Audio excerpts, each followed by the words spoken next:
You never thought that fixing a broken camera would shatter your world. But that's the thing about truth. It waits patiently in the dark corners of your home, breathing silently until someone turns on the light. You stand there in your living room, the memory card from the security camera heavy between your fingers. The repair technician's words still echo. "Everything's working fine now, ma'am." Records audio, too. You hadn't told your daughter. Why would you? The camera had been broken for months, just another silent sentinel in the corner of your living room, watching without seeing. The house is empty now, just you and the truth waiting to be revealed. You slide the memory card into your laptop and press play. This is when your life splits in two, before and after what you're about to witness. You see your daughter Emma enter the frame, 17 years old, your only child after the divorce, the light of your life despite the growing distance between you. She moves through the living room with the restless energy of youth, phone pressed to her ear. I know, she says, her voice clear as a bell through the speakers. Mom won't be home until 6. You check the timestamp. Tuesday. You were supposed to be at work. It has to be today, she continues, pacing the hardwood floor you polished just last weekend. I can't keep doing this. I can't keep living this lie. Your breath catches in your throat. What lie? What secret has been living under your roof, sleeping just down the hall? Emma's next words turn your blood to ice. No, you don't understand. I found it. I finally found proof about Dad. About what really happened. Your ex-husband. Gone for 6 years now. The official story, the one you told Emma, the one you told yourself, was that he abandoned you both. Packed a bag one morning and vanished into thin air. No goodbye, no explanation. Just gone. Emma's voice drops to a whisper, but the camera catches every syllable. He never left us. Mom lied. Dad never wanted to leave. The room tilts around you. The floor beneath your feet no longer feels solid. I'm telling you, it was her. It was always her. You pause the video, your finger trembling over the keyboard. There must be some mistake, some explanation. Emma is confused, misled somehow. You press play again. I found his journal. The real story is there. And tonight I'm going to confront her with it. The Emma on screen looks different suddenly. Harder, older than her 17 years. A stranger wearing your daughter's face. After I show her what I found, nothing will ever be the same. It's impossible that she thought she could keep this hidden forever. Your hands are shaking now. What journal? What proof? The past you've carefully constructed for 6 years starts to crumble like sand beneath a rising tide. I have to go, Emma says suddenly, her head turning toward the front door. I think I heard something. The video continues as she disappears from frame. The empty living room sits in silence, mocking you with its ordinary appearance. Nothing in that room suggests the earthquake that has just begun beneath your feet. You pause the video again and look at the date stamp once more. This was recorded yesterday. Emma will be home from school in an hour. Era tarde demais. It was too late. Whatever Emma found, whatever truth she thinks she knows, it's coming for you, and there's nowhere left to hide. You wonder, as your finger hovers over the play button again, if other mothers have sat exactly where you are now, watching their carefully constructed worlds collapse through a screen. You wonder how many of them, like you, have whispered to themselves, and if it were you, what would you have done? Time winds backward in your mind as you sit frozen before the screen. 6 years ago, the morning everything changed. You remember how the light slanted through the bedroom windows, how the coffee pot gurgled downstairs, how David's side of the bed was already empty and cold. Nothing unusual. He always rose before dawn, a habit from his military days that civilian life couldn't break. You remember padding downstairs in your robe, expecting to find him at the kitchen table with his crossword puzzle. Instead, you found a note. 3 sentences that rewrote your entire history. I can't do this anymore. Don't try to find me. Tell Emma I'm sorry. His car was gone from the driveway. His passport missing from the lockbox. Half his clothes vanished from the closet. A clean break. A man erasing himself from your life. Emma was 11 then. Old enough to understand abandonment, but too young to process it. You watched her wait by the window that first night, certain her father would return. You watched her do the same thing the next night. And the next. "He's coming back, right?" she would ask, her small face pinched with hope and fear. What could you tell her? That her father had discarded you both like worn-out shoes? That the man who taught her to ride a bike and kissed her forehead every night had simply decided you weren't enough anymore? So you constructed a narrative. One where David had important business.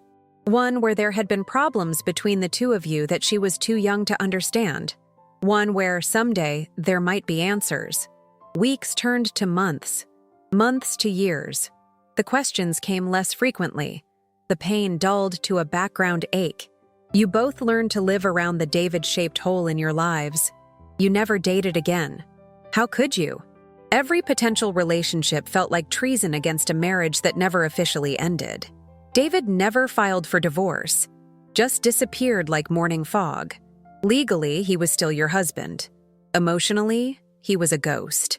Emma withdrew into herself. The bubbly child transformed into a quiet teenager who kept her thoughts locked away. You told yourself it was normal adolescence. Every parent struggles with their teen. The growing silence between you was just part of growing up. But was it? Was her withdrawal something deeper? Had she sensed somehow that the story you told about her father wasn't the whole truth? You think about the journal she mentioned in the video. David's journal. A chill runs through you. You'd been so careful. So thorough in removing every trace that might lead to questions you couldn't answer.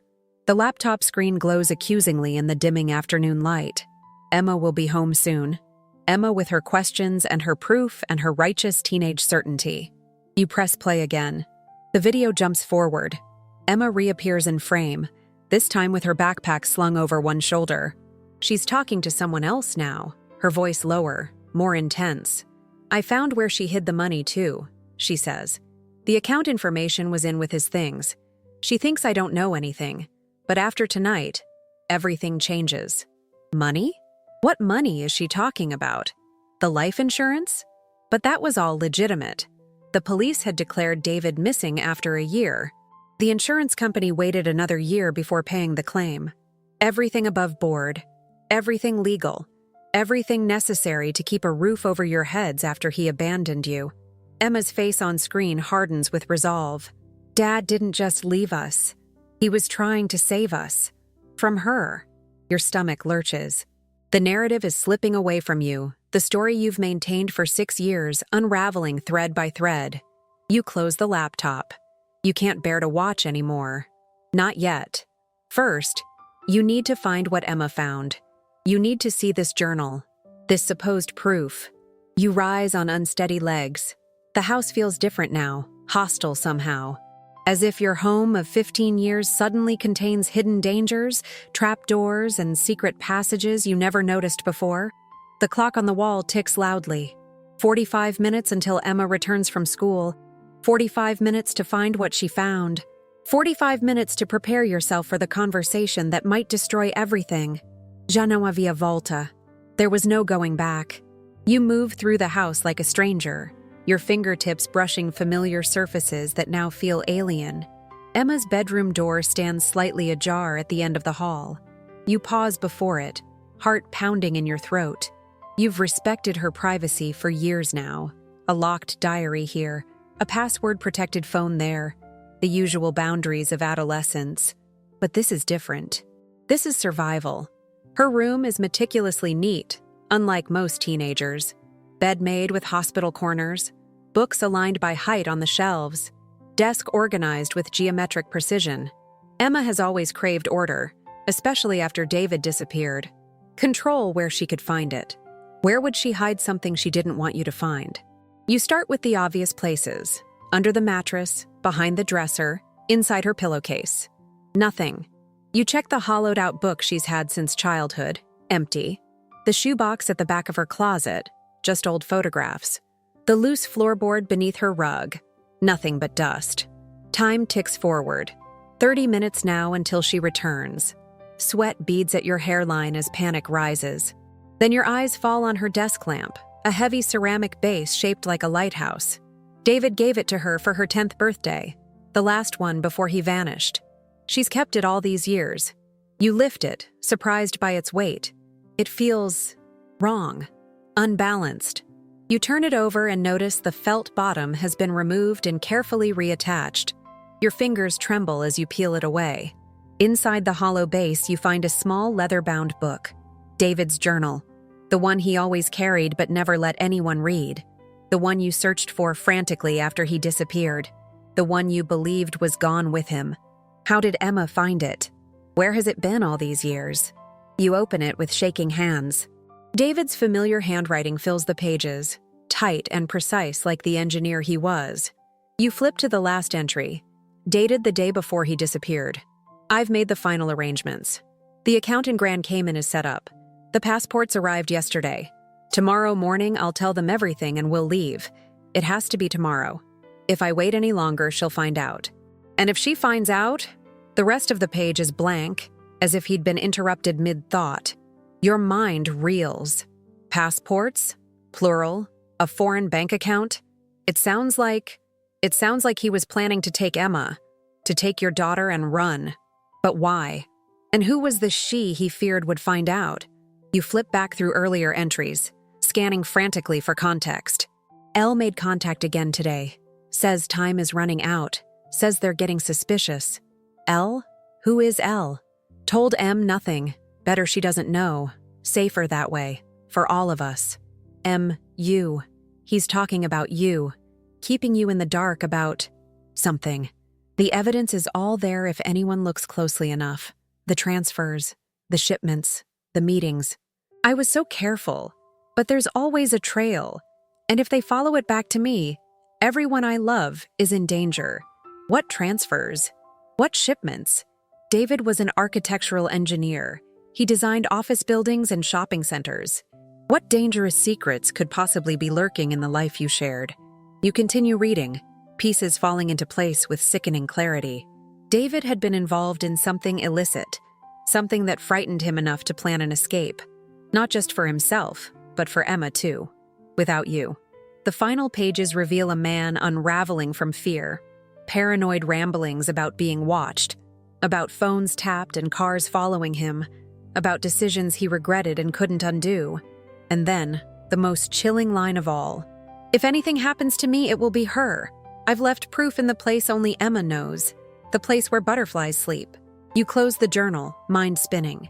The place where butterflies sleep? What could that possibly mean? 20 minutes until Emma returns.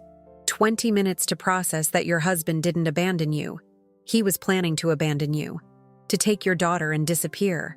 Because he feared someone. Someone he believed might hurt them. Someone he called her. A cold realization washes over you. In Emma's mind, that her has become you. Somehow, she's twisted her father's cryptic warnings into an accusation against her own mother. You hear the distant sound of a school bus engine. Then, footsteps on the front walk. Era tarde demais. It was too late. Emma is home, and she believes her mother is a monster. You barely make it back to the living room before the front door opens. The journal burns in your hand like a live coal. You shove it under a couch cushion as Emma's key turns in the lock. Mom. Her voice carries from the entryway, surprised. You're home early. You compose your face, smooth your hair, act normal. Just feeling a little under the weather, sweetie. Thought I'd come home and rest. Emma appears in the doorway. 17 and beautiful in that unfinished way of teenagers. All potential and sharp edges. David's eyes stare back at you from her face. Wary. Assessing. Are you okay? She asks, dropping her backpack by the door. A habit you've asked her to break 100 times. Just a headache. The lie comes easily. You've been lying to her for 6 years after all. What's one more? How was school? She shrugs, a universal teenage gesture that means everything and nothing. Fine.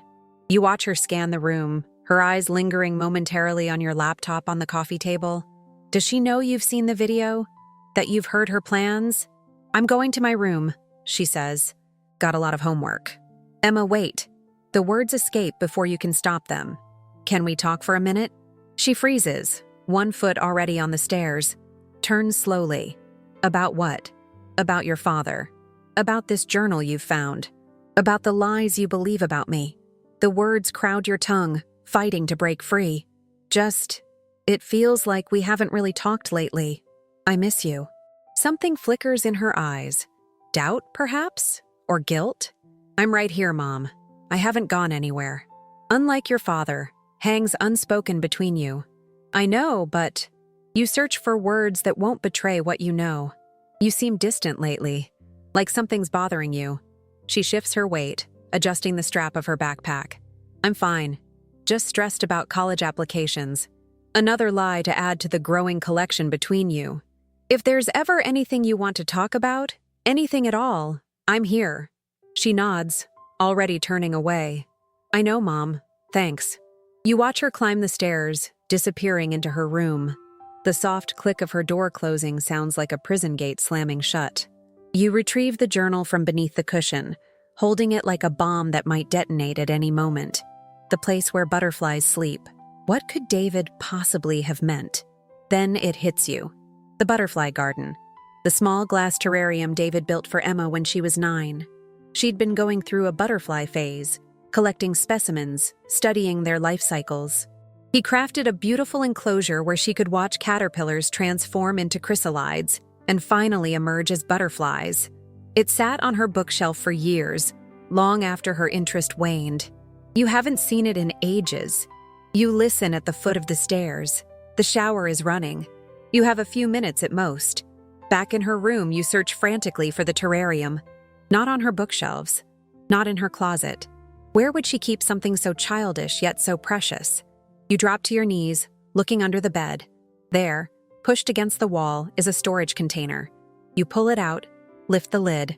The butterfly garden rests inside, its glass dusty but intact. No butterflies now, of course. Just dried leaves and empty chrysalis shells. You lift it carefully, examining every inch.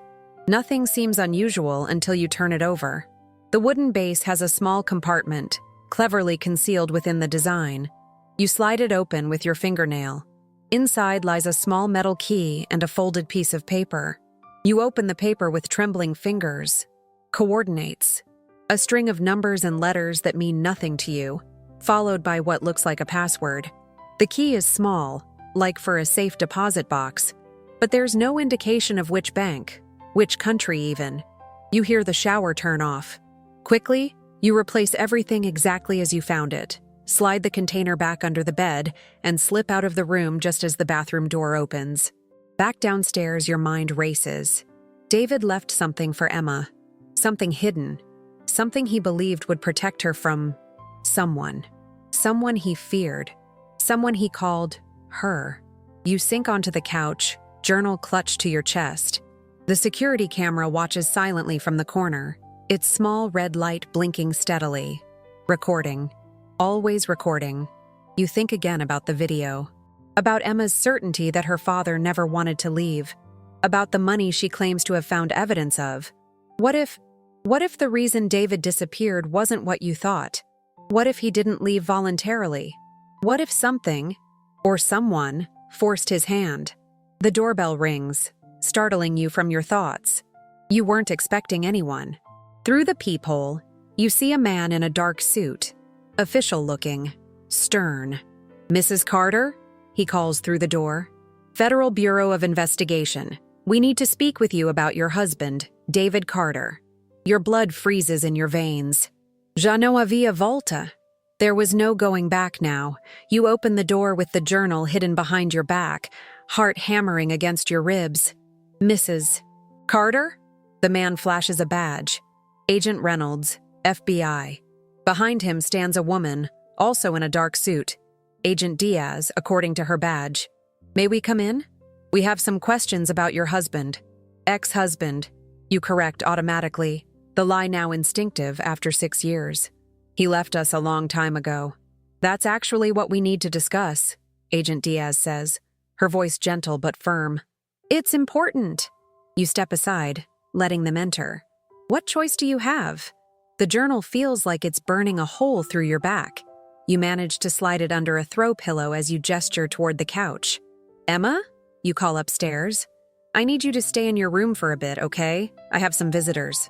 No response. Is she listening? Does she know who's here? Mrs. Carter, Agent Reynolds begins once you're seated. When was the last time you had contact with David?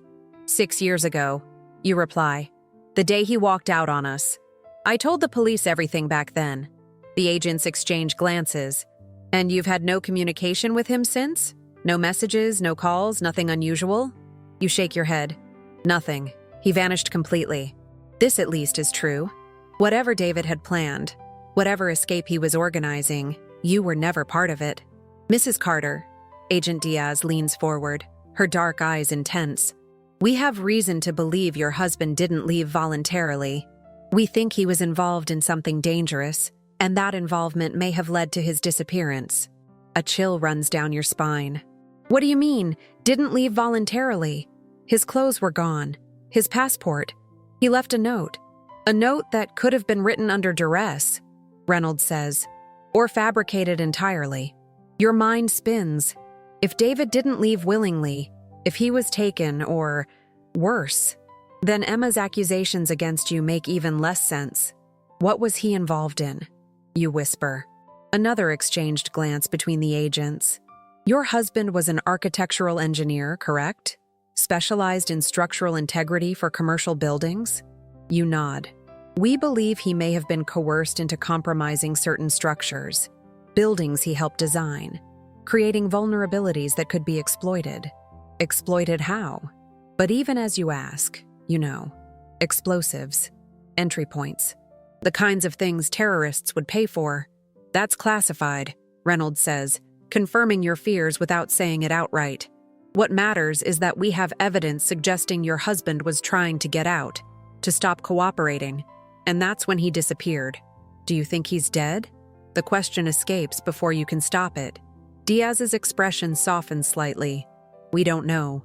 But after 6 years with no trace, it's a possibility we have to consider. A creak on the stairs makes all three of you turn. Emma stands frozen on the landing, her face pale with shock. Emma, you start, rising from your seat. I asked you to stay upstairs. Is it true? Her voice cracks. Is Dad really dead? The agents look uncomfortable. Reynolds clears his throat. We don't know that for certain, young lady. We're still investigating. Emma descends the rest of the stairs slowly, her eyes never leaving you.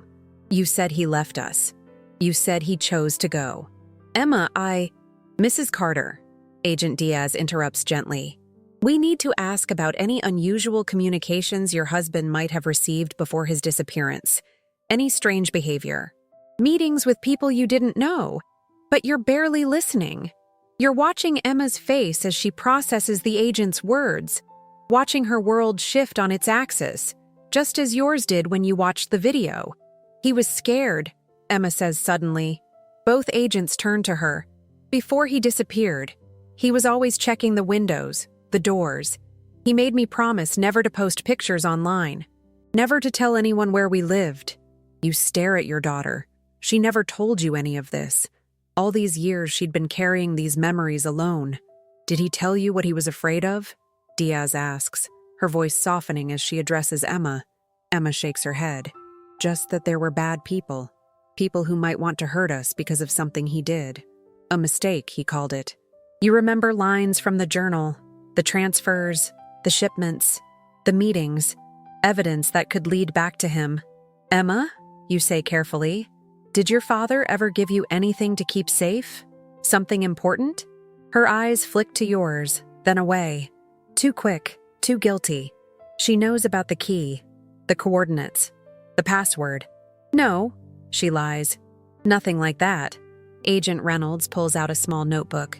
Miss Carter, we'd like to ask you some specific questions about your father's behavior leading up to his disappearance. Details you might have noticed as a child that seemed insignificant then. You sit in silence as Emma recounts memories you never knew existed. Secret phone calls, hushed arguments she overheard. A mysterious woman who came to the house once when you were out, who made your husband pale with fear. What did she look like? Agent Diaz asks. Tall, blonde, beautiful, but in a scary way. Cold eyes. Emma shivers at the memory. Dad called her Layla, L, the mysterious L from David's journal, the one who said time was running out, the one who said they were getting suspicious. Reynolds and Diaz exchange another glance. This name means something to them. Mrs. Carter, Reynolds says, turning back to you. We believe your family may still be in danger. If David hid evidence, if he left anything behind that could implicate others, the unspoken hangs in the air.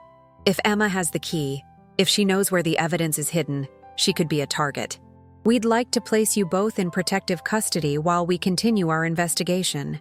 Emma's eyes widen. Leave our home? Go where? A safe location, Diaz assures her. Just until we can be certain there's no threat.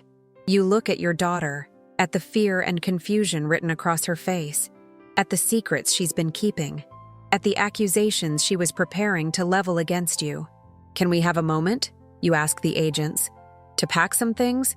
To process all this? They nod, understanding. Of course. We'll wait right here. You lead Emma upstairs into your bedroom, closing the door behind you. Emma, you whisper, keeping your voice low. The journal. Your father's journal. I found it. Her face pales further, eyes darting to the door as if the agents might be listening. And I saw the video, you continue. From the security camera. I heard what you said about me. About your father. Tears fill her eyes. You don't understand. I do now, you interrupt gently. You thought I did something to him. That I was the her he was afraid of. A tear spills down her cheek. The journal said, I know what it said. But Emma, it wasn't me. It was this woman, this Layla. She was threatening him, forcing him to do things. Dangerous things. Emma shakes her head, confused. But the money, the insurance policy, was legitimate. He was declared missing. The insurance company paid out after 2 years. It's how we kept the house. Her shoulders slump as the narrative she's constructed these past years collapses. I was so sure. You pull her into a hug, feeling her thin shoulders shaking with sobs. I know, baby. I know. When she pulls back, her face has hardened with resolve. Dad left something for me, to keep safe. The key? The coordinates? She nods. It's a safe deposit box, in Switzerland. He said if anything happened to him, if he couldn't come back for us, I should wait until I was 18 and then go there. That what I'd find would explain everything. Your mind races. Switzerland. A bank account. Evidence that could bring down whoever forced David's disappearance. We can't tell the agents, you whisper. Not yet. Not until we know who to trust. But they're FBI. And your father was afraid of powerful people. People with connections. We don't know how deep this goes. A knock at the bedroom door makes you both jump. Mrs. Carter? Miss Carter? Is everything okay? Agent Reynolds' voice carries through the wood. You open the door, forcing a smile. Yes, sorry. Just gathering some essentials. We'll be right down. As the agent retreats downstairs, you turn back to Emma. Whatever your father left, you whisper. Whatever evidence he hid, it's the key to finding out what really happened to him. And maybe to finding him, if he's still alive. Hope flickers in Emma's eyes. The first you've seen in years. What do we do? She asks. A plan forms in your mind. A dangerous, desperate plan. We run, you say simply. Not with the FBI. On our own. To Switzerland. To find the truth. Tutto già stava scritto. Everything was already written. The path before you, laid out 6 years ago by a frightened man who loved his family enough to leave rather than put them in danger. Night falls as you move methodically through the house, gathering only what you absolutely need. Cash from the emergency fund hidden in your bedroom closet. Passports, a change of clothes, Emma's medications, your laptop, wiped clean of browsing history. The FBI agents wait downstairs, patient but watchful. They believe you're packing for protective custody. They don't know you're planning to disappear. How do we get away from them? Emma whispers, shoving clothes into a backpack. We don't, you reply. Not yet. We let them take us to the safe house. Then we slip away during the night. It's a terrible plan. Risky. Possibly illegal. Definitely dangerous. But you have no choice. If David left evidence powerful enough to expose whoever forced him into hiding, or worse, then the same people might be searching for that evidence even now.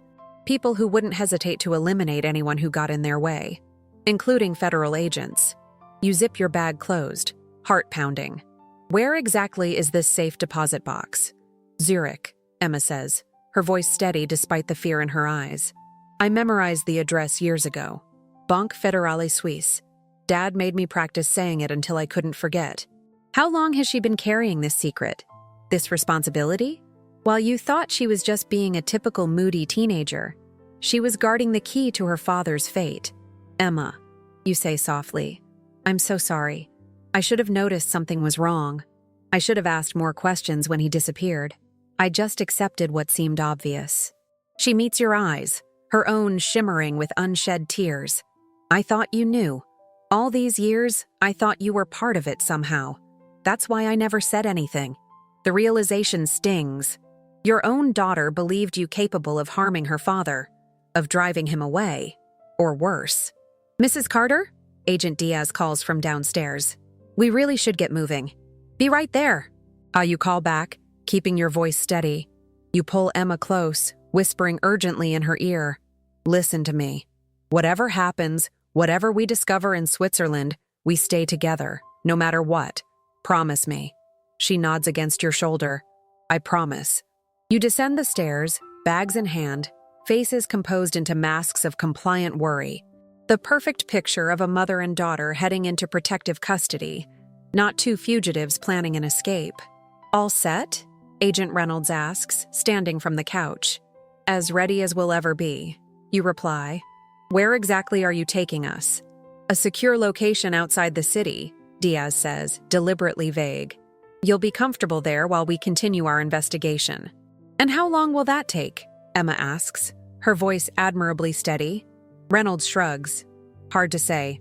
These things can be complex, but your safety is our priority. You notice he doesn't actually answer her question. The drive is silent and tense. You sit in the back of a government SUV, Emma beside you, the agents in front. Through the window, you watch your neighborhood recede, then the city itself, as you head into the countryside. Your mind races through possibilities, contingencies, escape routes. You have little cash, enough for 2 tickets to Switzerland if you're lucky. No credit cards you can use without being traced. No friends you can trust with something this dangerous. The safe house turns out to be a modest ranch-style home, isolated at the end of a long gravel drive. Trees shield it from the road. Security cameras monitor the perimeter. 2 more agents greet you at the door. Home sweet home, Reynolds says with forced cheerfulness. At least for now. You're shown to bedrooms, given a brief tour of the house, told not to go outside, told the kitchen is stocked, told to make yourselves comfortable in your prison. Night deepens. The agents establish a rotation, 1 sleeping, 1 watching the monitors, 2 patrolling outside. You and Emma retreat to your assigned rooms, doors closed but not locked. Small mercies. You wait 3 hours. The house settles into nighttime rhythms. The central air hums. A clock ticks somewhere in the living room. An owl hoots in the distance. A soft knock at your door. Emma, eyes wide in the darkness. Now? She mouths silently. You nod, pointing to the window. Unlike the front of the house, the back is less heavily monitored. An oversight or deliberate design, you can't be sure. But it's your only chance. The window slides open with minimal noise. The drop to the ground is only about 5 feet, manageable even with your bags. You go first, landing softly on the damp grass, then help Emma down. Together, you creep along the side of the house, staying low, keeping to the shadows. Your pulse pounds in your ears so loudly you fear the agents might hear it. A security light suddenly floods the yard, freezing you both in place. A door opens. Footsteps on the porch. Probably just a deer, one agent says to another. Motion sensors are too sensitive out here. The light clicks off. The door closes. You breathe again. At the edge of the property, a simple chain-link fence presents the final obstacle. You boost Emma over, then struggle to climb it yourself, your bag catching on the metal links. For one terrifying moment, you're suspended at the top, exposed, vulnerable. Then you're over, dropping to the ground beside your daughter. Which way? Emma whispers. You point toward the distant glow of highway lights. We need to get to the main road, find a ride into the city. And then we get to Switzerland. and find out what your father was trying to tell us. You take her hand, squeezing it reassuringly, and plunge into the darkness of the surrounding woods. Behind you, the safe house glows warmly in the night, unaware that its charges have fled. How long before they discover you're gone? An hour? Less? Every second counts now. You stumble through the undergrowth, guided only by the distant highway lights and the desperate need to uncover the truth. The truth about David. About the woman called Layla. About the dangerous game that tore your family apart 6 years ago. Mom? Emma whispers as you pause to catch your breath. What if Dad is still alive?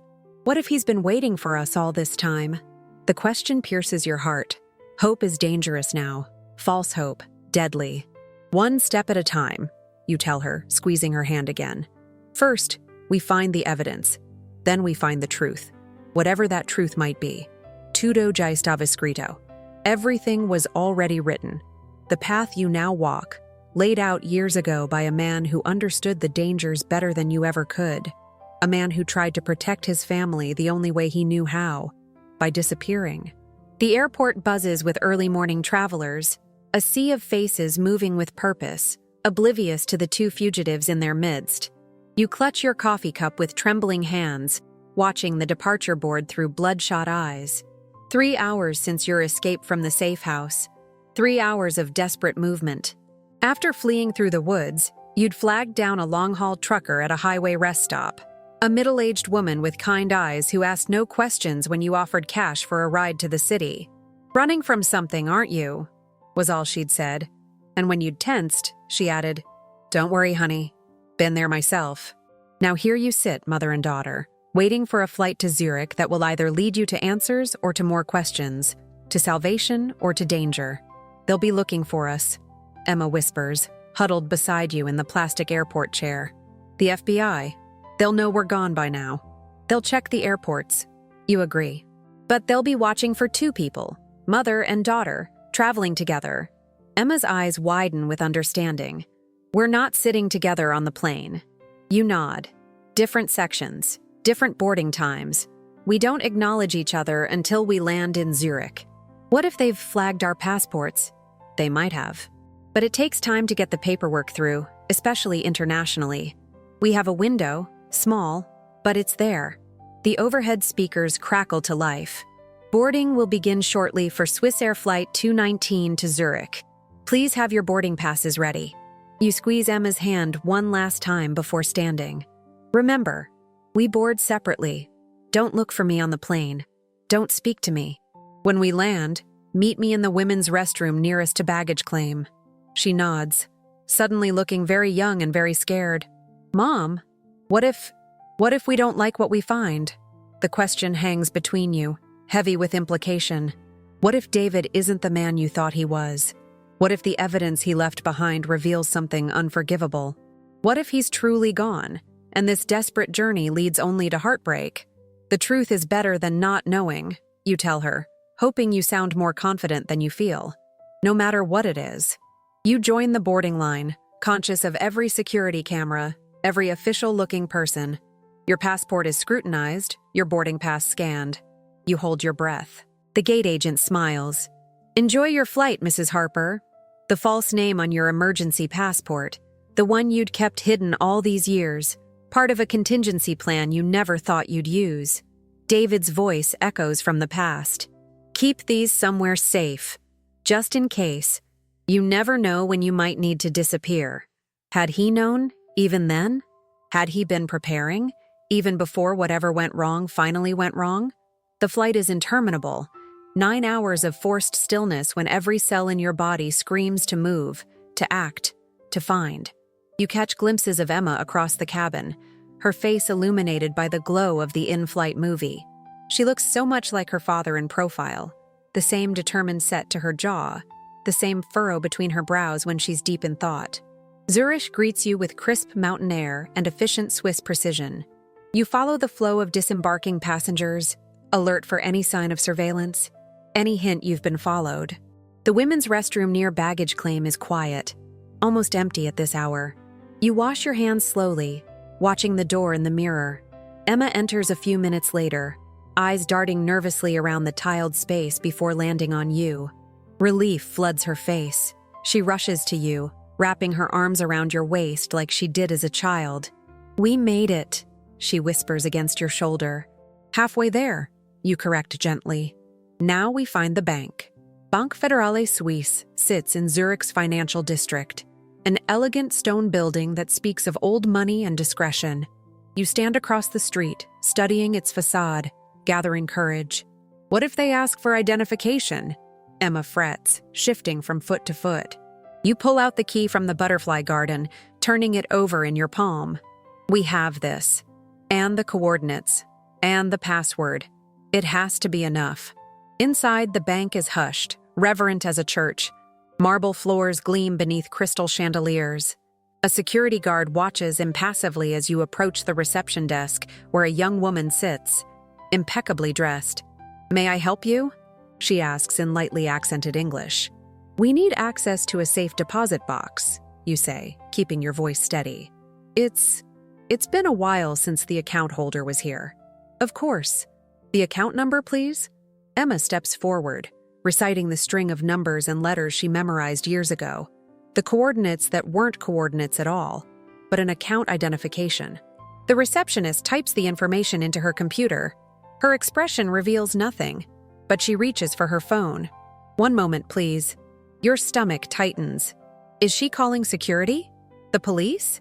Have you come all this way only to be caught now? An older man appears, silver-haired and dignified in a tailored suit. "I am Monsieur Becker, private client manager. Please, follow me." He leads you through a set of heavy doors, down a corridor lined with private meeting rooms.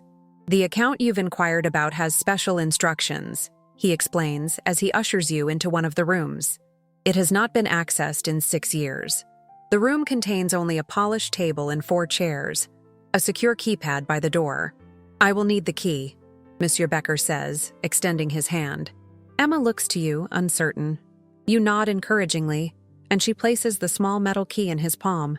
"And the password," he continues, turning to the keypad. Emma steps forward again. "Butterfly," she says clearly. "The password is butterfly."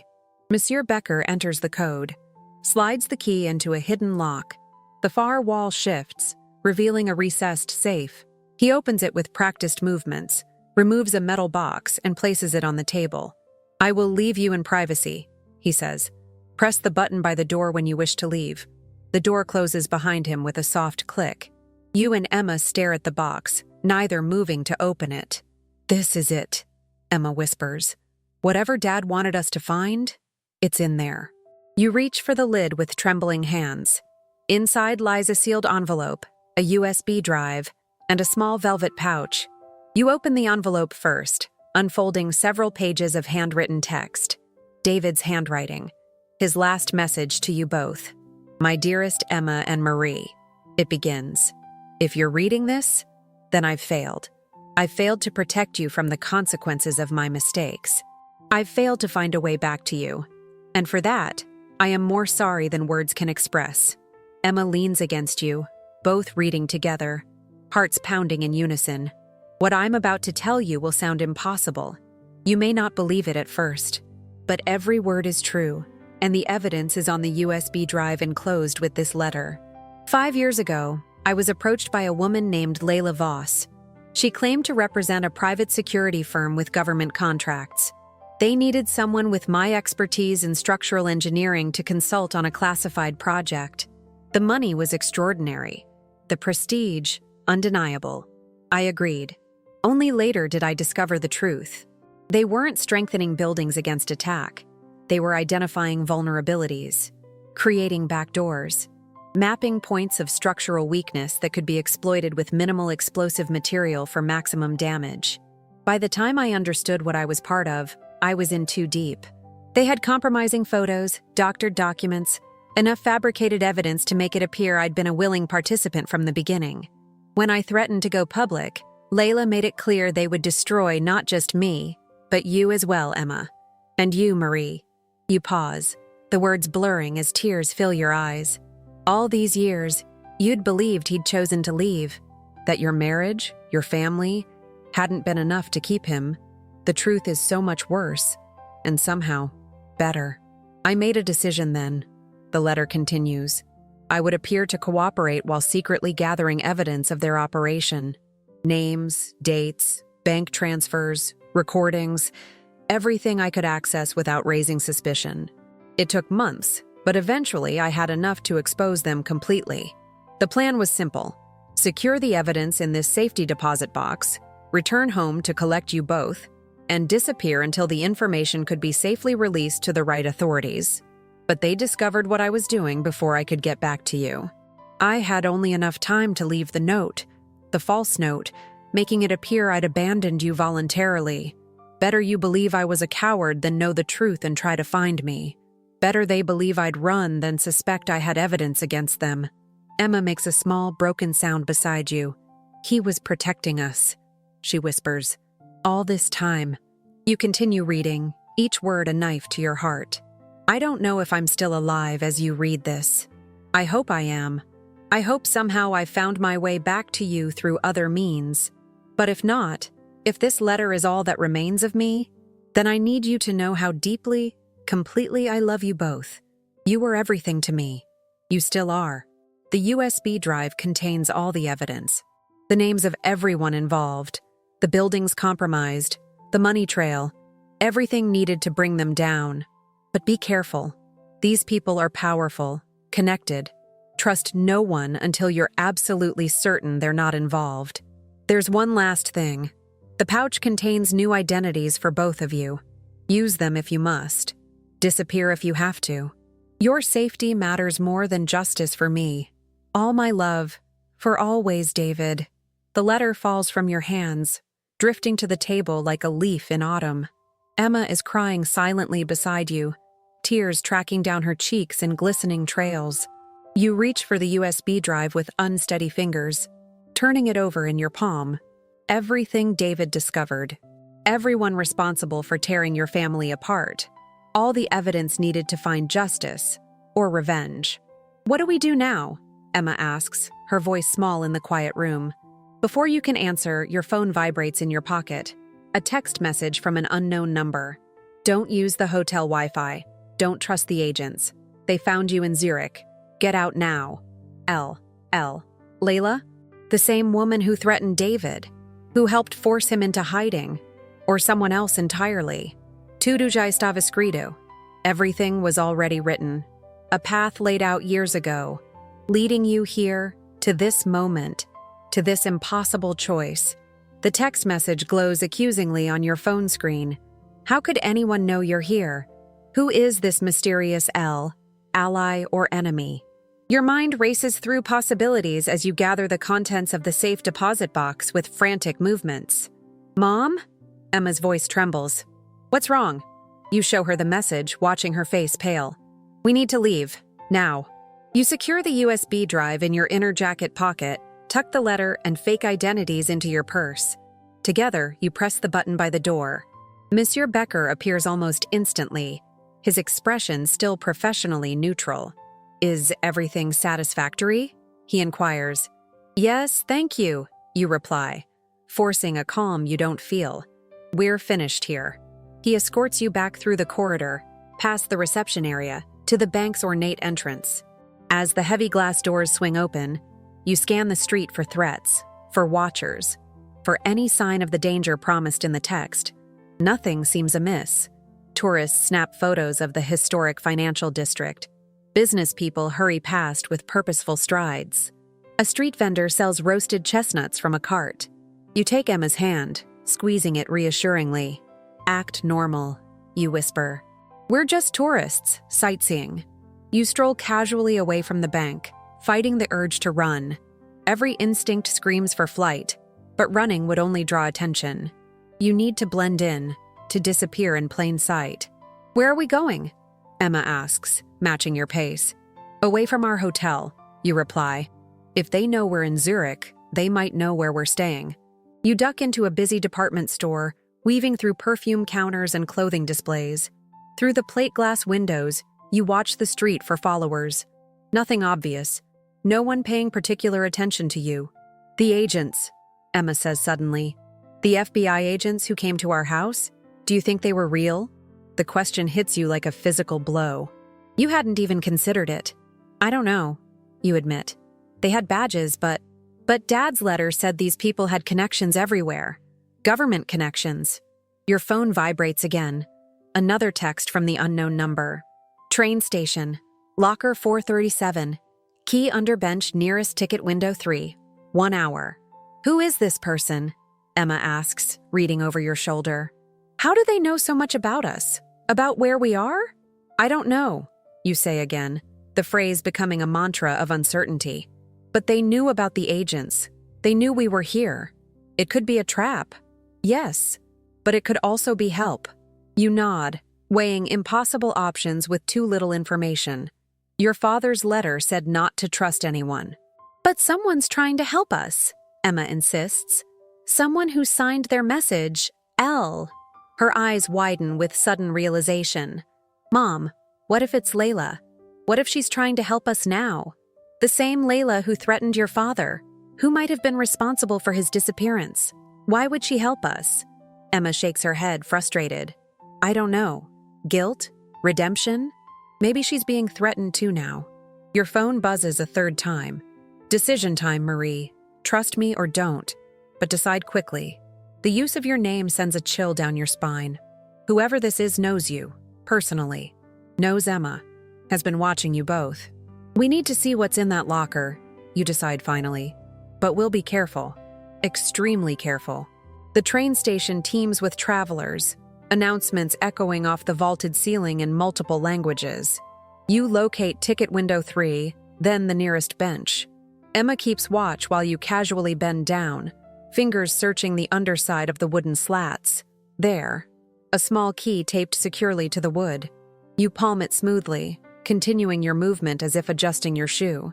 Locker 437 is in a quiet corner of the station, away from the main flow of traffic. You approach cautiously, scanning for surveillance cameras, for watchers, for anything out of place. The key slides into the lock with a soft click.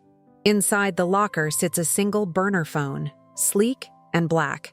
As soon as you touch it, it vibrates in your hand. A text message appears on the screen. Finally. I was starting to think you wouldn't come. Call this number. Now. You glance at Emma, who nods encouragingly. Taking a deep breath, you dial the number. A woman answers on the first ring, her voice low and urgent. Marie? Is Emma with you? Who is this? You demand, your own voice hardly above a whisper. Someone who's been trying to keep you both alive for 6 years, she replies. Someone who worked with David. Layla? The name escapes before you can stop it. A bitter laugh. No. Layla Voss is the reason we're all in this mess. I'm Lauren Blackwood. David and I were colleagues, friends. We were gathering evidence together. Your grip on the phone tightens. Prove it. Prove you knew David. A pause. He had a scar on his left shoulder from a boating accident when he was 19. He was allergic to strawberries. He proposed to you at midnight on New Year's Eve with your grandmother's ring because he couldn't afford a new one. Is that enough? Your breath catches. These are details no stranger could know. Details not in any file. What do you want? You ask, suddenly exhausted by the weight of fear and uncertainty. To finish what David started, Lauren replies. To expose the people who forced him into hiding, who've been hunting him, and now you, all these years. Is he... The question sticks in your throat. Impossible to voice fully. Lauren's silence stretches for 3 heartbeats. 4. I don't know, she says finally. He contacted me 6 months after he disappeared, said he had evidence secured in Switzerland, said he was going to ground until it was safe. I haven't heard from him since. Hope flickers painfully in your chest. Not dead. At least, not confirmed dead. The FBI agents who came to our house, you begin. Not FBI, Lauren interrupts. Voss security contractors. They've been watching your house for years, waiting for any sign you knew more than you should. The activated security camera was the trigger. They monitored your system remotely. Cold fear washes over you. They've been watching us? All this time? From a distance. They believed David's note, thought he'd abandoned you without explanation. But they've kept tabs, just in case. What changed? Why come after us now? Emma's search history, Lauren says simply. She's been researching Swiss banks, looking into her father's old projects, using keywords that triggered their surveillance algorithms. You look at your daughter, who drops her gaze guiltily. I was trying to find answers, she whispers. I thought you wouldn't help me. Lauren continues, her voice urgent. Listen carefully. You have the evidence David collected. It's enough to expose Voss security, enough to bring down their entire operation. But you're in danger. Serious danger.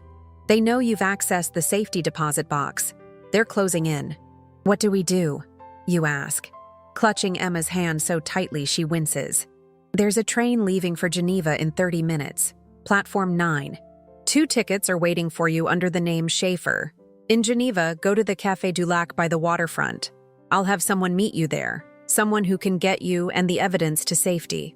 How do we know this isn't a trap? Emma asks, leaning close to the phone. How do we know we can trust you? You don't, Lauren answers bluntly. But right now, I'm the only chance you've got. The only link to your father. The word hangs between you like a lifeline. Father. The possibility, however remote, that David might still be alive. That this nightmare might end with reunion rather than closure. 30 minutes, you repeat. Platform 9, name of Schaefer. One more thing, Lauren adds quickly. The USB drive, it's encrypted. The password is Monarch1107.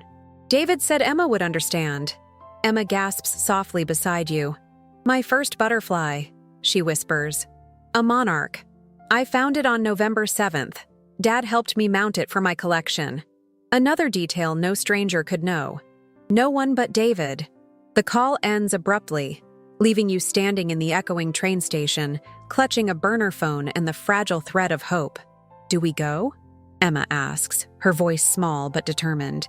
You think of David's letter, of the evidence burning a hole in your pocket, of the mysterious Lauren Blackwood, who knows things only a true friend of your husband could know. We go, you decide. But we stay alert. We trust no one completely. Platform 9 is crowded with travelers waiting for the Geneva train. You collect your tickets from the automated kiosk, 2 first-class seats under the name Schaefer, just as promised. As the train pulls into the station with a squeal of brakes, you scan the platform one last time. That's when you see them. 2 men in dark suits, moving with purpose through the crowd. The same men who came to your house claiming to be FBI agents. Emma, you hiss, pulling her behind a pillar. Don't look now, but our friends from home are here. Her face pales. How did they find us? I don't know. Maybe they followed us from the bank. Maybe they've been tracking us all along. You glance at the approaching train, then back at the men who are now questioning a ticket agent, showing what looks like a photograph. Your photograph. We need to get on that train, you mutter. Middle car. Move quickly, but don't run. Don't draw attention. The train doors slide open with a pneumatic hiss. Passengers disembark, creating a momentary crowd that provides cover. You guide Emma through the press of bodies, stepping onto the train just as one of the men looks in your direction. Your eyes meet for a split second. Recognition flashes across his face. He nudges his partner, pointing. Move, you urge Emma, pushing her down the corridor as the departure whistle blows. Keep moving. You duck into the first-class compartment, finding your assigned seats. Through the window, you watch the men arguing with the conductor, who shakes his head firmly, pointing at his watch. The train begins to move, slowly at first, then with gathering speed. The men fade into the distance as the train pulls out of the station. For now, at least, you've escaped. Emma collapses into her seat, drawing shaky breaths. That was close. Too close. You agree, heart still pounding. They're not giving up. But neither are we, Emma says, a new determination hardening her voice. We have what Dad risked everything to protect. We have the truth. You squeeze her hand, marveling at her strength. She's not the confused, angry teenager from just days ago. She's becoming something else before your eyes. A young woman with her father's courage and her own fierce resolve. Geneva, you murmur. And then what? Keep running? For how long? Emma pulls the USB drive from your pocket, turning it over in her palm. Until we get this to someone who can use it. Someone with the power to end this. To find Dad, if he's still out there. If. The word hangs between you, laden with both hope and its terrible opposite. The Swiss countryside flashes past the window, peaceful, beautiful, oblivious to the drama unfolding within the speeding train. Mountains rise in the distance, their peaks disappearing into mist. So different from the life you left behind. The life that now seems like a carefully constructed illusion. You think of David's letter, of his desperate attempt to protect you both, of the sacrifices he made. Your father never wanted to leave, you say softly. He was trying to save us. Emma nods, tears filling her eyes. I know that now. I just wish… What? I wish I hadn't wasted so many years being angry at him. At you. I wish I'd known the truth sooner. You pull her close, pressing a kiss to her hair. We know now. And whatever happens next, we face it together. The train rushes forward, carrying you toward Geneva, toward the mysterious Lauren Blackwood, toward the next chapter of a story that began 6 years ago with a husband's desperate choice and a wife's misunderstanding. Elle nunca quis voltar. He never wanted to leave. The truth, finally, after all these years. Geneva greets you with rain, a fine, misty curtain that blurs the edges of the world. You stand under the protective awning of the train station, watching droplets race down the fabric like tears. Appropriate weather for the end of your journey, whatever that end might be. The burner phone vibrates in your pocket. Another text from Lauren. Change of plans. Not safe at Café du Lac. Go to Hotel Diplomat, room 5112. Emma reads the message over your shoulder, frowning. I don't like this. Too many last-minute changes. I don't either. You agree, scanning the busy street before you. But what choice do we have? A taxi delivers you to the Hotel Diplomat, a modest establishment near the lake, neither luxurious nor shabby. Anonymous. Forgettable. Perfect for clandestine meetings. In the lobby, you hesitate. Wait here, you tell Emma, guiding her to a chair partially hidden by a large potted plant. Keep the USB drive. If I'm not back in 15 minutes, or if anything seems wrong, leave immediately. Find the American Embassy. Mom, no, Emma protests, clutching your arm. We stay together. We promised. I need to know you're safe, you insist, pressing the letter and fake identification documents into her hands. Just a precaution. Reluctantly, she lets you go. The elevator ride to the 5th floor feels interminable. Each floor passing brings you closer to answers, or to danger. The corridor is silent, plush carpeting muffling your footsteps as you approach room 512. You knock softly, heart hammering against your ribs. The door opens to reveal a woman in her early 50s, elegant in a simple black dress, silver threading through her dark hair. She studies you with penetrating blue eyes. Marie, she says simply. You look just like his photos. Lauren? You remain in the doorway, unwilling to enter without certainty. She nods, stepping back to allow you a view of the room. It's a standard hotel suite, sitting area, bedroom visible through an open door. No obvious threats. Where's Emma? Lauren asks, glancing past you into the empty hallway. Safe, you reply. For now. I need to know I can trust you before I bring her up. A sad smile touches Lauren's lips. Cautious. Good. David would be proud. She reaches into her jacket pocket slowly, telegraphing her movements. I have something for you. Something I think will convince you. She withdraws a photograph, creased and worn at the edges, and hands it to you. It shows David, younger, standing beside a river with his arm around a dark-haired woman, Lauren. They're both smiling, squinting against bright sunlight. Engineering conference in Colorado 12 years ago, Lauren explains. Before any of this started, before Voss security, before everything went wrong. You study the photo, drinking in the sight of David's face. He looks so carefree, so unburdened, a man with his future still bright before him. He talked about you constantly, Lauren continues. Showed everyone pictures of you and Emma. He was so proud of his family. Tears prick at your eyes. Is he alive? The question tears from your throat, raw and desperate. Lauren's expression softens with sympathy. The last I knew, yes. But it's been years, Marie. Years of hiding, of running. of looking over his shoulder. Where is he? I don't know, she admits. After he contacted me about the Swiss account, he disappeared completely. Cut all ties. Said it was safer that way. For him, for me, for you and Emma. But you think he's alive. I hope he is. Lauren sinks onto the edge of the sofa, suddenly looking very tired. David was meticulous, careful. If anyone could disappear successfully, it's him. You take a tentative step into the room, then another. Tell me everything, from the beginning. Lauren does. She describes how she and David were recruited by Voss Security, a private contractor with government ties. How the work seemed legitimate at first. How they gradually realized they were being used to compromise building security rather than enhance it. By the time we understood what was happening, we were in too deep, she explains. Layla Voss had dirt on everyone, manufactured evidence of complicity that she could release if anyone tried to blow the whistle. So you and David decided to gather evidence of your own. Lauren nods. We worked separately, safer that way. I focused on the financial trail. David documented the technical side, the buildings, the vulnerabilities, the potential targets. Potential targets for what? You ask, though you already suspect the answer. Terrorism, Lauren says simply. Domestically engineered terrorism that could be blamed on foreign entities. False flags to justify military action overseas, to secure defense contracts, to influence elections through fear. The scope of it steals your breath.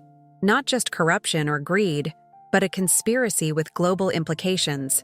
No wonder David felt he had no choice but to run. The USB drive, you say. It contains everything? Enough to expose them? Everything David could compile, yes. Names, dates, bank transfers, technical specifications. Enough to bring down Voss Security and everyone connected to it. Including people in the government? Lauren's expression turns grim. Some very powerful people, yes. Which is why they've been hunting David. And now you, so desperately. You sink into a chair, the weight of it all suddenly overwhelming. What do we do now? Where do we go with this information? I have contacts, Lauren says. Journalists. Former intelligence officers who still have principles. People who can verify the evidence and release it through channels that can't be silenced or discredited. And then what? We just go back to our lives? After everything? Lauren's laugh holds no humor. There's no going back, Marie. Not completely. But there might be a way forward. A new life. Maybe even with David if we can find him. The possibility sends a surge of hope through your chest. A new life. A family reunited. Your phone vibrates. A text from Emma. Mom, something's wrong. Men in the lobby asking questions. Looking at pictures. Cold fear replaces hope. They've found us, you whisper, showing Lauren the message. Lauren's response is immediate. She crosses to the window, peering down at the street below. Back entrance, she decides. Through the kitchen. I know someone who can get us out of the city. I need to get Emma first, you insist, already moving toward the door. Lauren catches your arm. Tell her to take the service elevator to the basement. We'll meet her there. You text the instructions, praying Emma receives them in time. Together, you and Lauren slip into the hallway, bypassing the main elevators for the service area at the far end of the corridor. The kitchen is busy with dinner preparations, staff too preoccupied to notice two women hurrying through. The basement is dimly lit, concrete walls amplifying the hum of industrial machinery, laundry facilities, HVAC systems, electrical panels. Emma? You call softly, scanning the shadows. Emma, where are you? A figure detaches from the darkness. Emma, face pale but determined. She runs to you, wrapping her arms around your waist. They're upstairs, she gasps. Two men, the same ones from the train station. They showed the clerk a photo of us. Lauren peers through a small window in the exit door. Car's here, she announces. Black sedan, third parking space. Ready? You nod, clutching Emma's hand. Lauren pushes the door open, and you dash across the rain-slick pavement to the waiting car. The driver, a nondescript man in his 40s, says nothing as you pile into the back seat. Emma sandwiched between you and Lauren. Go, Lauren commands, and the car pulls away from the hotel, merging smoothly into Geneva's evening traffic. "Where are we headed?" you ask, as familiar landmarks recede behind you. "Safe house outside the city," Lauren replies. "Just for tonight. Then we move again." "For how long?" Emma asks, her voice small. "How long do we keep running?" Lauren's expression softens as she looks at your daughter. "Not much longer," she promises. "Just until we can get the evidence to the right people. A few days, maybe a week." Emma nods, seeming to accept this. She leans against your shoulder, exhaustion finally claiming her. Within minutes, she's asleep. "She's remarkable," Lauren observes quietly. "David would be so proud of her." "She is," you agree, stroking Emma's hair. "Stronger than I ever gave her credit for." The car winds through progressively less populated areas, city giving way to countryside, streetlights becoming scarce. The rain has stopped, leaving the world washed clean and glistening under a rising moon. "Almost there," the driver announces, his first words since your departure. The safe house turns out to be a small cottage nestled among trees, far from the nearest neighbor. Simple but comfortable inside. 2 bedrooms, a modest kitchen, a living area with a fireplace. "We'll be safe here tonight," Lauren assures you as Emma explores the space. "No one knows about this place except me and Heinrich." She nods toward the driver, who is bringing in your sparse luggage. "What about tomorrow?" you ask, sinking onto the worn sofa. "Tomorrow we start putting the evidence to work," Lauren replies. "I have a contact meeting us here. Former intelligence, someone I trust completely. He'll help us verify everything on the drive, then connect us with the right people to make it public. And David? You can't stop yourself from asking, from hoping. Is there any way to find him? To let him know we have the evidence?" Lauren's expression turns thoughtful. "Maybe. If he's still using any of our old emergency protocols, there might be a way to get a message to him." She squeezes your hand reassuringly. "One step at a time, Marie. First, we secure the evidence. Then, we find David." You nod, allowing yourself to believe, just for a moment, that there might be a happy ending to this nightmare, that your family might somehow be made whole again. Heinrich prepares a simple meal: bread, cheese, fruit, cold meats. You eat mechanically, not tasting anything. Emma picks at her food, clearly exhausted but too wired to properly rest. After dinner, Lauren suggests you both try to sleep. "Tomorrow will be demanding," she says. "You'll need your strength." In the small bedroom, Emma curls against you like she did as a child, seeking comfort in your presence. You stroke her hair, listening to her breathing gradually slow and deepen. "Mom?"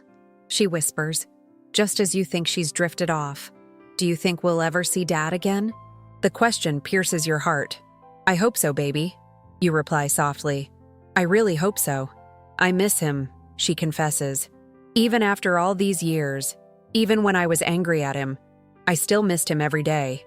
"Me too." The admission comes easily now, unhampered by years of pretended indifference. "I missed him too." Emma slips into sleep soon after, but rest eludes you. Your mind whirls with everything you've learned, everything that's happened. How quickly your world has transformed, from suburban routine to international flight, from abandoned wife to potential whistleblower. Sometime near midnight, you carefully extract yourself from Emma's embrace and move to the window. The moon hangs low over distant mountains, casting silver light across the landscape. So beautiful, so peaceful, such a stark contrast to the turmoil within you. A soft sound from the main room catches your attention. Lauren's voice, low and urgent. She's on the phone with someone. Curious, you ease the bedroom door open a crack, straining to hear. "Tomorrow morning," Lauren is saying. "Yes, I have it. Both of them. No, they don't suspect anything." "Of course, I'm sure. The usual price plus expenses?" "Don't worry, I'll handle it cleanly."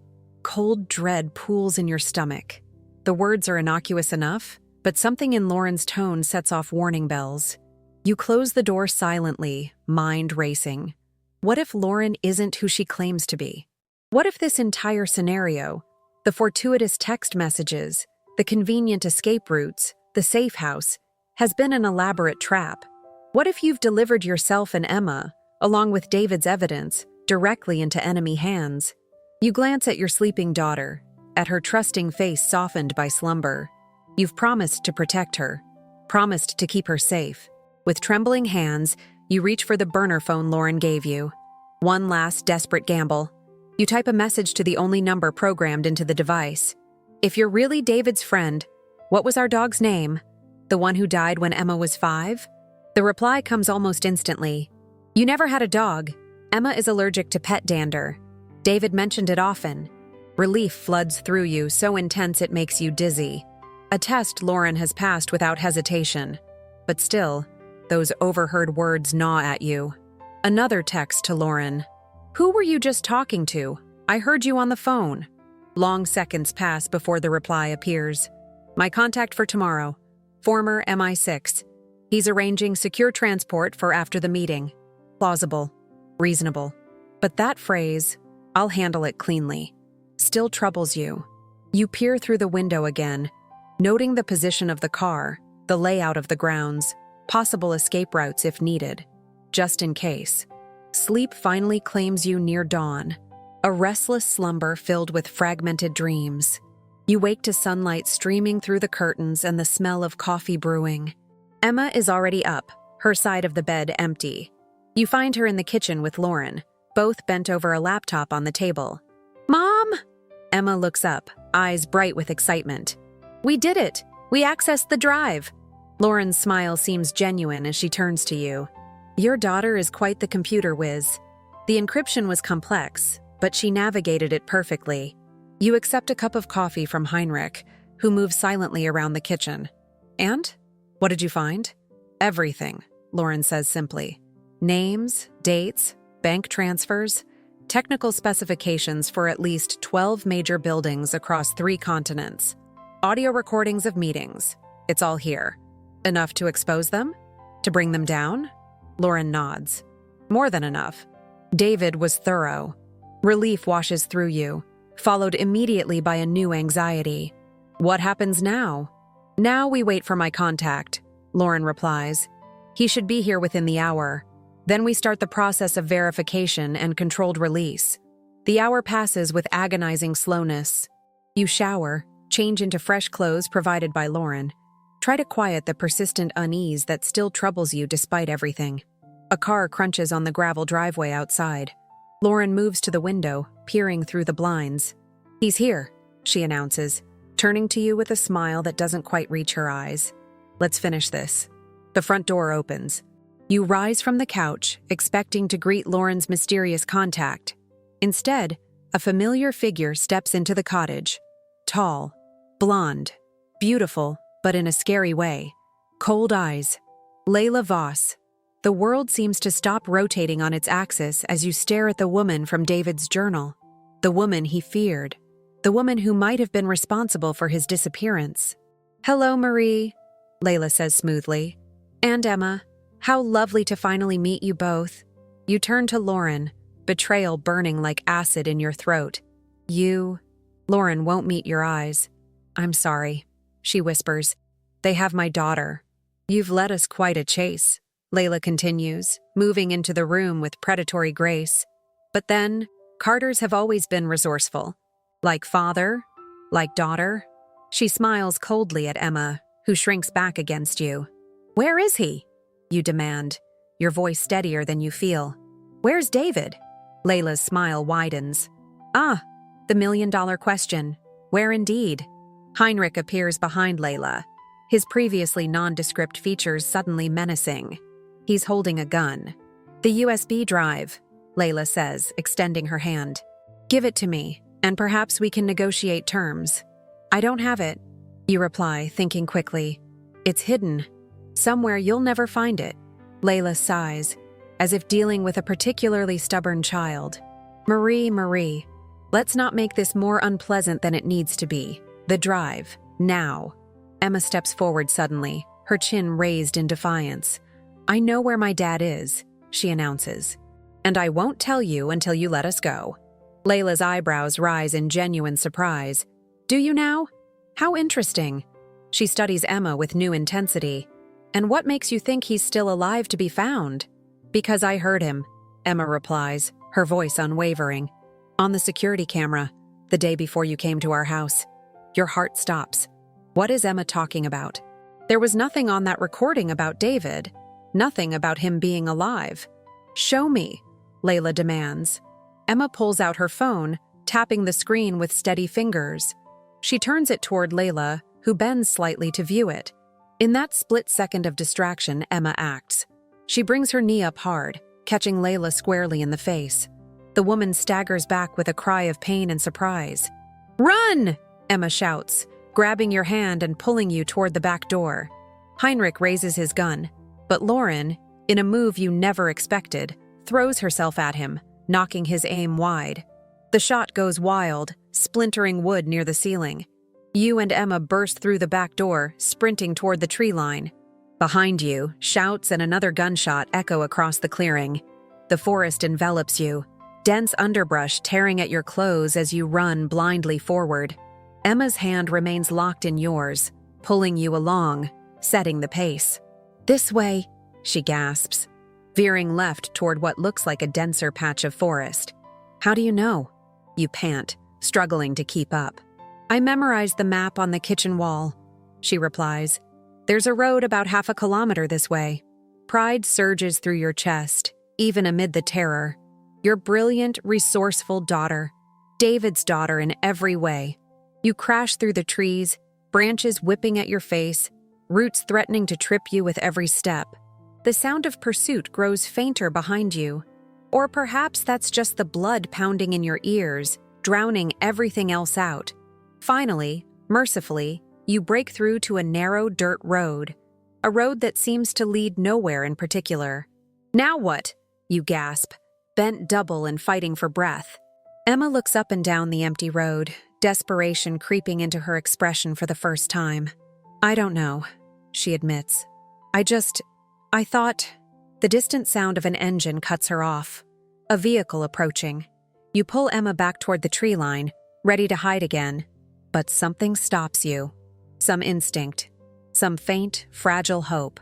The car that rounds the bend is old and dusty, nondescript in every way. It slows as it approaches, then stops completely a few meters away. The driver's door opens. A man steps out. Older, grayer, thinner than you remember, but unmistakable. "David." "Dad?" Emma whispers beside you, her voice breaking on the single syllable. He takes a step forward, then another, his eyes drinking in the sight of you both as if he can't quite believe what he's seeing. "Emma," he says hoarsely. "Marie." And suddenly, you're running again, but toward something now, not away. Toward the husband you thought lost forever. Toward the father Emma has mourned for 6 long years. You collide with David in a tangle of arms and tears and broken words. Emma wedged between you, all 3 of you sinking to the dusty road as emotions too powerful to stand under overwhelm you. How? You manage finally, pulling back just far enough to see his face, to trace the new lines around his eyes, the silver threading his hair. "How are you here? Now?" "Lauren," he says simply. "She contacted me weeks ago. Said Voss was closing in on you both. Said you might have found the evidence I left behind. Lauren betrayed us," you tell him, the words bitter on your tongue. "She brought Layla right to us." David nods, unsurprised. "They have her daughter. She didn't have a choice." His eyes, still the same deep brown you remember, lock with yours. "But she got a message to me. A warning. She played both sides to buy us time." A crashing sound from the forest behind you brings reality crashing back. They're coming. Layla and Heinrich. Coming to take everything away again. "We need to go," David says urgently, helping you both to your feet. "Now, before they get here." "The evidence," you say suddenly, remembering the USB drive. "Emma, where is it?" Emma reaches into her sock, pulling out the small device with a triumphant smile. "Right here. I figured it was the last place they'd check." David's laugh is rusty from disuse but achingly familiar. "That's my girl." You pile into the car, David behind the wheel, you in the passenger seat, Emma wedged between you just like old times. The engine roars to life and you're moving, dust billowing behind you as the car picks up speed on the rough road. "Where are we going?" you ask, still half convinced this is a dream from which you'll wake at any moment. Somewhere safe, David replies, reaching across Emma to squeeze your hand. Somewhere we can use that evidence to end this, once and for all. And then? Emma asks, looking up at her father with eyes that still hold traces of the 11-year-old who waited by the window night after night. Then, David says softly, we start over, together. You look at your husband, at your daughter, at the road stretching before you, a road leading away from lies and misunderstandings, away from the carefully constructed illusion of the past 6 years, leading toward truth, toward justice, toward a second chance none of you thought possible. Ele nunca quis voltar. He never wanted to leave, but he did. Against all odds, against all hope, he came back for you both, and nothing would ever separate you again. Driving through the gathering dusk, David maintains a white-knuckled grip on the steering wheel. His eyes constantly flick to the rearview mirror, searching for pursuers, for threats, old habits that 6 years of hiding have etched into his very being. Emma dozes against your shoulder, emotionally and physically exhausted by the day's events. You study her face in repose, marveling at how much she's grown in the years her father missed. The childhood that slipped away while David fought his solitary battle.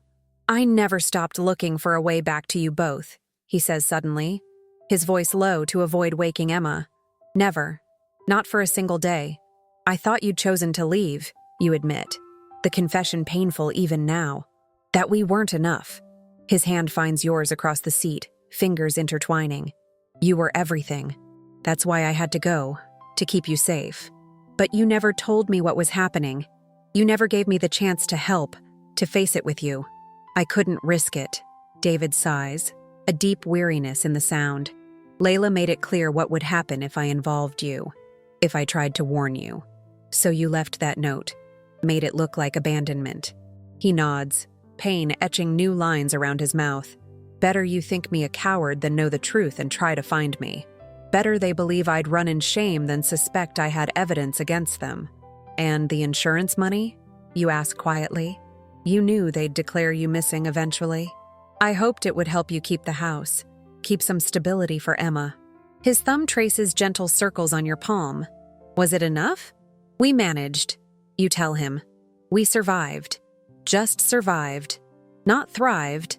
Not lived fully. Just existed in the half-life his absence created. But there's no point in saying that now, in adding to the weight of guilt he already carries. She's amazing, he says, glancing at your sleeping daughter. So brave. So smart. Like her father. A ghost of a smile touches his lips. I missed so much. Her first day of high school. Learning to drive. All of it. She's only 17. You remind him gently. There's still time for so many firsts. If you survive what comes next, if you can use the evidence to bring down Voss Security and everyone connected to it, if you can emerge from the shadows into a life where looking over your shoulder isn't necessary, big ifs. The car crests a hill, revealing a panoramic view of Lake Geneva glittering in the distance. Lights from the surrounding countryside reflect off its surface like fallen stars. Almost there, David murmurs, taking a sharp turn onto an even narrower road. This one is barely more than a track, winding through dense woods that press close on either side. The safe house, the real safe house, is a small cabin perched on a bluff overlooking the lake. Remote, defensible, with clear sight lines in all directions. Home sweet home, David says with a hint of irony as he kills the engine. At least for tonight. Emma stirs as the car stops, blinking drowsily. For one heartbreaking moment, confusion clouds her features as she looks at her father, as if she can't quite believe he's real, as if she fears he's a dream that will vanish with waking. Then recognition dawns, and with it, joy so pure it transforms her face. Dad, she whispers, the single syllable carrying 6 years of longing. David's composure finally breaks. A sob escapes him as he gathers Emma into his arms across the seat, holding her as if he might disappear if he lets go. You watch father and daughter cling to each other, tears streaming unchecked down your own cheeks. This is what was stolen from you. This is what Layla Voss and her conspirators took when they forced David into hiding. Not just a husband, not just a father, but the very fabric of your family, torn apart, and now, against all odds, being stitched back together with trembling hands. Inside the cabin, David moves with the efficiency of someone accustomed to living on high alert. He checks every room, every window, every possible entry point, secures the doors, draws the blinds. Only then does he relax marginally, sinking onto a worn sofa with a weary sigh. "We should be safe here for tonight," he tells you. "Tomorrow we move again. Keep moving until the evidence is secure." "And how do we do that?" you ask, settling beside him. "How do we use what's on the drive to end this?" David looks to Emma, who sits cross-legged on the floor before you both.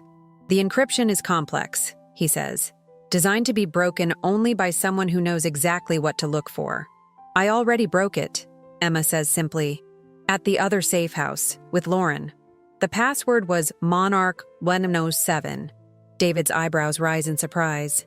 "You remembered?" "My first butterfly," Emma confirms. "How could I forget? You helped me mount it in my collection." A shadow of pain crosses David's face. Another memory, another shared moment that should have been one of many, not one of the last. "The files," he says, redirecting the conversation. "Did you see what was on them?" Emma nods, suddenly solemn. "Names, dates, building specifications, audio recordings." She glances at you. "It's all there, just like Lauren said." "Lauren," David sighs. "I wish there had been another way." "They have her daughter," you remind him, understanding in a way you couldn't before. "She did what she had to do, just like you did," Emma adds softly. David's eyes glisten with unshed tears. "I never wanted to leave you. Either of you. You have to believe that." "We do," you assure him, taking his hand. "We understand now." Emma retrieves the USB drive from her sock, holding it up like a talisman. "So what do we do with this? How do we use it to stop running?" David takes the small device, turning it over in his palm. "There's a journalist," he says. "Someone I've been in contact with periodically over the years. Someone who can verify the information and publish it in a way that can't be suppressed or discredited." "Will that be enough?" you ask. "These people are powerful, connected. The evidence is overwhelming," David assures you. "Once it's public, there will be no containing it, no controlling the narrative. The FBI, the real FBI, will have to act." "And then we can go home?" Emma asks, a childlike hope in her voice. David hesitates, and you know the answer before he speaks. "Not to our old home," he says gently. "That life is gone, but we can build a new one, together." Emma absorbs this, disappointment flickering across her features before resolve hardens her expression. As long as we're together, she decides. That's what matters. The wisdom in her words, wisdom beyond her years, forged in the crucible of abandonment and discovery, brings fresh tears to your eyes. Together, you agree, reaching for her hand to join with yours and David's. The three of you linked physically as you once were emotionally, as you might be again, with time, with healing. Outside, the wind rises, sighing through the trees surrounding the cabin. A fitting accompaniment to the moment, this pause between danger and safety, between the past that was and the future that might be. "Get some rest," David suggests, rising from the sofa. "Both of you. I'll take first watch. You want to protest, to say you've only just found him again, that sleep can wait. But exhaustion weighs on you like a physical force, dragging at your limbs, clouding your thoughts. Wake me in 4 hours. You compromise. "I'll take second watch." David nods. A silent promise. You lead Emma to the cabin's single bedroom, settling her on one of the twin beds.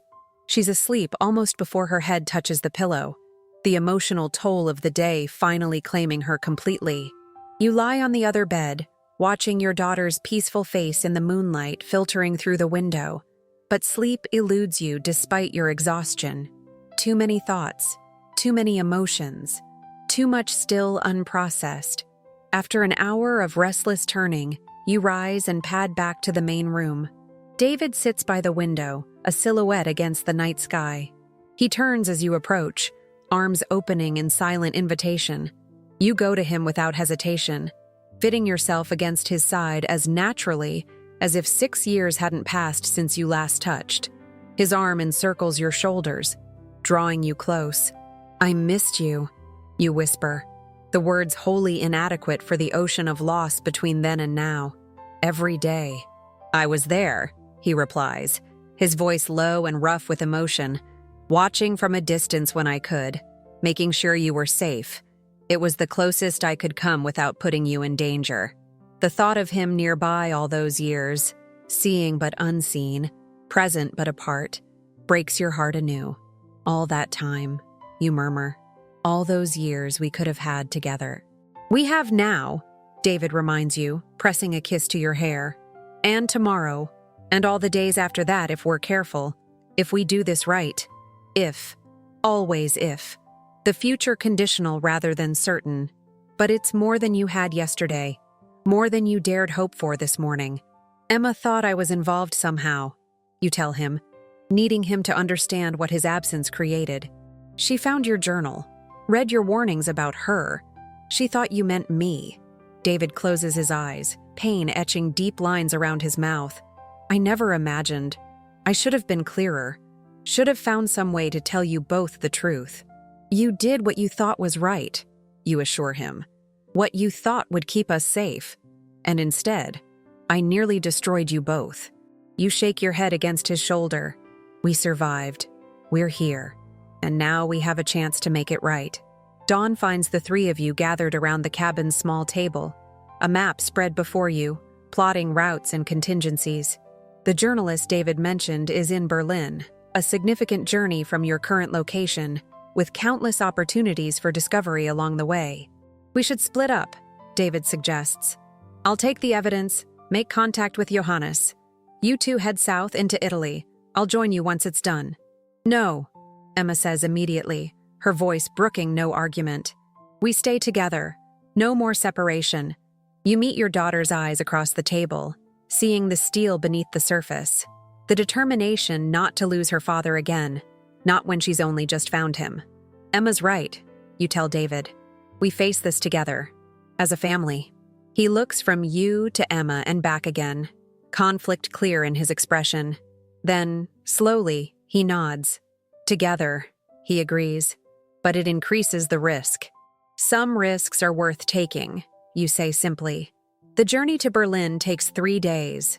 3 days of back roads and small towns, of constant vigilance and changing vehicles, of stolen moments of normalcy amidst the tension, shared meals, whispered conversations, tentative steps toward rebuilding what was broken.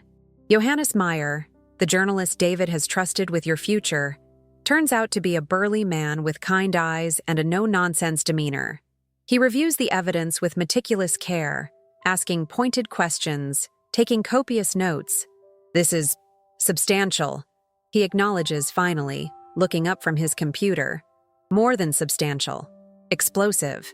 "Can you verify it?" David asks. "Can you publish it in a way that can't be suppressed?"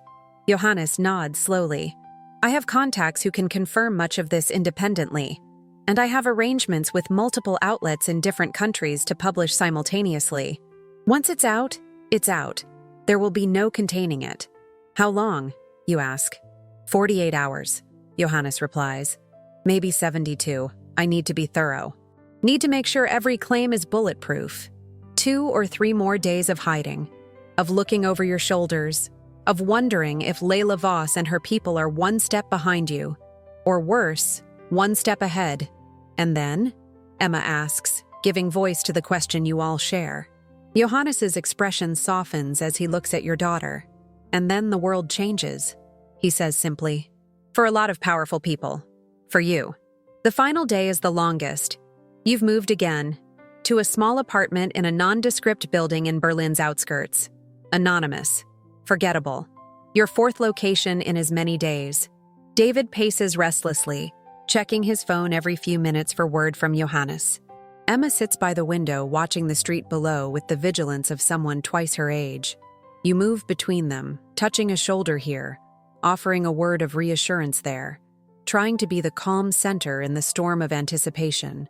The call, when it finally comes, is brief. Johannes's voice carries clearly from the speakerphone. It's done. Published 20 minutes ago. Already picking up traction online. Turn on the news. David's hands tremble as he reaches for the remote, turning on the small television in the corner of the room. The screen flickers to life, showing a news anchor with a stunned expression. Breaking news this hour. Explosive revelations about Voss Security, a private contractor with extensive government ties. Documents published simultaneously by outlets in 7 countries allege a massive conspiracy to compromise building security for potential terrorist activities. Named in the documents are several high-ranking officials from multiple government agencies. Emma moves to stand between you and David, reaching for both your hands as the news anchor continues. FBI officials have announced an immediate investigation into these allegations. Several arrests have already been made, including Layla Voss, CEO of Voss Security. The image shifts to show Layla, the woman who destroyed your family, being led in handcuffs to a waiting vehicle. Her perfect composure finally broken, her cold eyes now haunted. It's over, David whispers, his voice catching. It's really over. But is it? Can 6 years of separation, of fear, of misunderstanding, truly end with a news broadcast and an arrest? Can a family fragmented by forces beyond their control simply reassemble itself, all pieces fitting back together as if they were never apart? You look at your husband, older, wearier, changed in ways you're only beginning to understand. At your daughter, no longer the child he left behind, but a young woman with her own scars, her own strength. At yourself, the woman who believed herself abandoned, who rebuilt a life around that belief, who now must rebuild again. Nothing will ever be as it was before. Too much time has passed. Too much has been lost. Too many wounds inflicted, even if unintentionally. But perhaps something new can grow from the ashes of what was destroyed. Something stronger for having been broken and mended. Something precious for having almost been lost forever. What now? Emma asks, looking from you to her father. Where do we go from here? David pulls her close, extending his other arm to include you in the embrace. The 3 of you stand together, a circle unbroken at last, as he whispers the only truth that matters. Home. We go home. Not to the house you shared before, not to the lives you led. Those are gone, casualties of forces beyond your control, but home to each other, home to the truth, home to the second chance you've all been given against impossible odds. And you, watching this story unfold from the other side of your screen, what would you do if faced with such a revelation? If the story you believed about your life, about those you loved, suddenly unraveled before your eyes? Would you have the courage to seek the truth, no matter how painful? To follow it wherever it led, even into danger? To forgive those who kept secrets, who made choices that hurt you, if those choices were made from love rather than malice? Could you rebuild what was broken? Or would you, like so many, cling to the narrative you've constructed, refusing to see the evidence before you, refusing to believe that sometimes people leave not because they want to, but because they feel they have no choice?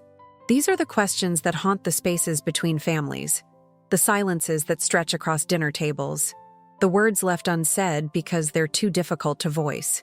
But sometimes, if you're brave enough to look beyond the surface, to question what you've been told, to seek understanding rather than judgment, you might discover that the person you believed abandoned you never wanted to leave at all, that the truth you thought you knew was only a shadow of reality, that it's never too late for healing, for forgiveness, for a new beginning.